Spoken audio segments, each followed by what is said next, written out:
Well, Diptika Laurent is here to take us through the international papers. Hello, Dipti. Hi, Will. You're beginning with the story on the crash out of Ethiopia, 157 people on board. That's right. Of those 157 people, 35 different nationalities. Will, we know the plane was bound for Kenya but crashed within minutes of takeoff from Ethiopia after losing all contact with the air control towers. It's dominating some of the papers on the African continent today of the heaviest death toll. 32 people were Kenyan nationals, and it's dominating this paper. Taifa Leo, they're reporting on the crash on their front page. 18 Canadians also perished in the crash. That's what Journal de Montréal reporting on its front page. They've dedicated 2 pages to detailing an hour-by-hour account of the events and paying tribute to 5 of the victims that have so far been identified. They didn't stand a chance, the paper says. And the Indian Electoral Commission has announced that general elections will begin on April 11th and be undertaking in 7 phases. That's right, the 7-phase polls. It's not even the longest one. The last election was 9 phases.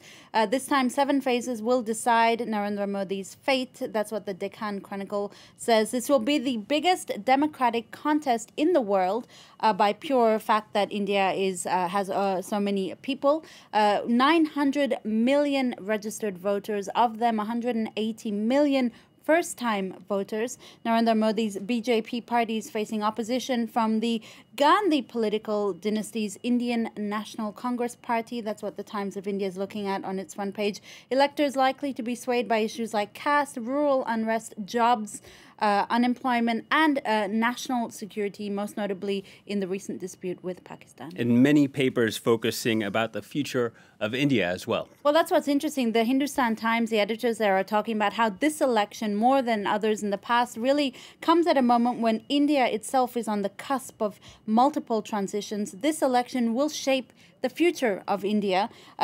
Those transitions, they talk about an economic transition, for instance. The contribution of agriculture to the GDP is declining, yet the number of people employed in the sector is high.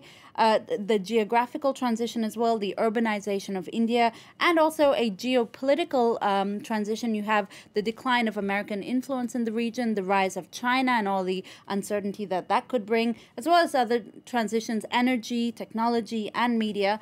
Slow economic growth has hampered Narendra Modi's popularity, but it seems like he's gained some of that popularity since that diplomatic incident with Pakistan.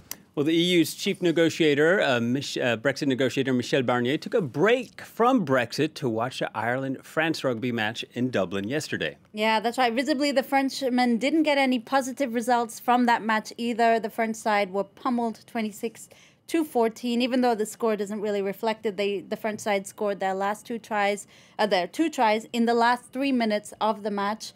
I know, because I had to sit through the 80 minutes of that match. It was a pretty dismal match in what's been a pretty dismal Six Nations campaign for France. You know what? Michel Barnier should have gone to the women's match on the Saturday. The French side for the Six Nations rugby match, rugby on Saturday. Well, the French side, they steamrolled the Irish 47-17. The women are now positioned at second place, keeping their hopes alive of retaining the Six Nations trophy. You also have a story about a new study from the UK that shows us why it's time to put down those cell phones. Well, this survey has found that more than a third of couples endure screen snubbing, or fubbing as the younger people might say, by their own partners. This actually rises to 57% for millennials aged between 25 and 34. According to The Telegraph, the issue could be also a rising cause of marriage and relationship breakdowns. Not surprising, figures suggest that adults check their phones every 12 minutes on average every day, which doesn't really leave you much time to do anything else. No, it doesn't. An Italian mayor waging a war against spaghetti bolognaise. Tell us more. Yeah, Virginio Merola, he's been waging this war for about a month. He says he's tired of people eating spaghetti bolognese in his city, despite the dish having nothing to do with Bologna. He's been collecting pictures of menus offering the dish and wants to create an exhibit to raise awareness about the true culinary delights of Bologna, like mortadella, tortellini, and tagliatelle. Spaghetti bolognese is called ragu, but it's nothing like the bolognese in a can that you might get at some supermarkets. Apologies if the viewers can hear my stomach growling. Finally from you, Dipti. A contestant at the half marathon in London yesterday had some bad luck from the weather. Well, you know, these marathons are always a fun event. You can dress up, and this man decided to dress up as Big Ben at the half marathon in London. Unfortunately, it was a very, very windy day in London yesterday, and he had to run through a wind tunnel and was almost blown away by the wind. He got stuck to a column there. Passers-by managed to pry him unstuck, and then he continued on his marathon. As they say, pick yourself up and go again. Yeah, also gives you a new interpretation of that phrase, running like the wind.